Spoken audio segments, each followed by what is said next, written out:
So, hello mga kabi. Welcome back sa aking aviary. Kamusta kayo? Mga kabi, today, tuturo ako kayo kung paano magtipid.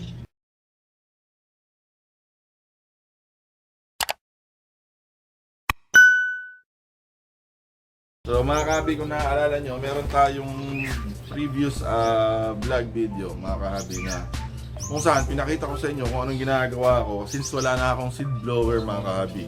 So sa mga hindi nakakaalam, yung seed blower po ay isa siyang gamit or isa siyang tool dito sa pag-iibon.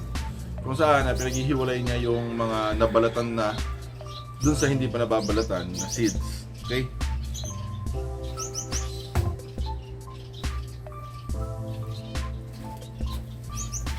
Malamok dito mga kaagib. So this is a must. Abang observe ng kinakagat ng binti ko. So ganyan lang ako. Anyways mga kabi. So yun nga. So anyways mga kabi, makita nyo nung last time ang vlog, meron akong content kung saan pinakita ko na wala na akong seed blower. So ang gamit ko na ay yung leaf blower. Yung automatic na power tool. So mga kabi, naisip ko lang, doon sa mga walang pambili na, paano kabi kung wala kaming gano'n? Paano kung wala kaming power tool? So paano ko, anong gagawin ko, anong pwede kong gawin para mapaghiwalay yung seeds na mayroon pang laman doon sa mga balat na lang. So mga kabi, ang iba sa atin ginagawa, hinihipan. Ito yung pakainan, hihipan nilang ganun.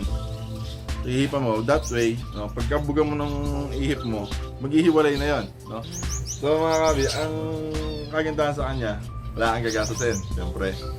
Kanya lang, ang downside sa kanya, pwede ka kasing pagkaihip mo, kailangan malapit ka para medyo effective siya.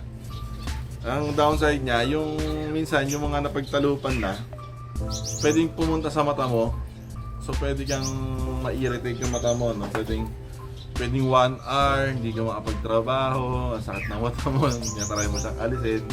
Mayroong discomfort talaga. So, bakit ko alam? Wala lang, alam ko lang. Basta alam ko lang. Anyways, mga kabi. So, yun mga kabi, ang downside niya. No, pwedeng matamaan mo yung yung mata mo, tamaan ng mga debris. So it's mga kabi, so, hindi maganda, hindi siya worth it kung gano'n lang mangyayari. So mga kabi, isang alternative bro, gumamit ka ng straw para medyo may konting distance. Well, ito mga kabi, itong vlog na to, natatawa lang ako dahil talagang ewan ko comedy episode. Pero mga kabi, totoo to ha. Ginawa ko to dati, lalo nung simula pa lang ako sa African Lovebirds. So, mga kabi, pwede nyo gawin, kukuha kayo straw. Napakamura lang nito. Isang pakete nito, nasa 100 piraso, nasa 20 pesos lang ata. Kaya kung ayaw nyo bumili, pagtas yung uminom ng soft drinks, patayuin nyo lang. Okay, hingi kayo sa suking tindahan. So, gagawin mo lang ganyan. Diba may konting distance? Kung di sapat yung isang straw, kumuha ka na isa pa, pagdugtungin mo. Saka mo ipan, tapos, diba? Mag-aano na siya, magsiseparate na sila.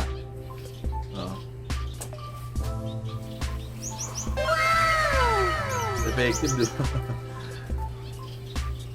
Ayun. Diba? Kaysa yung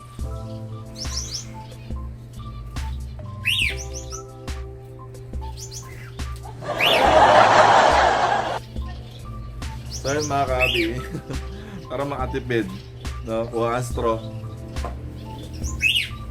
Yan. Effective naman. Okay, ako talaga wala kayong straw, gusto nyo yung malapitan talaga, naiwan yung straw. Pwede, basta siguro magsusod ka lang ng safety goggles, o kaya mag-shades ka, kaya pikit ka na lang, parang ito.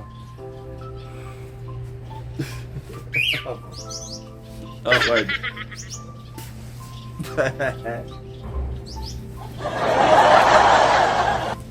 So anyways, yun lang mga kabi sa episode na ito.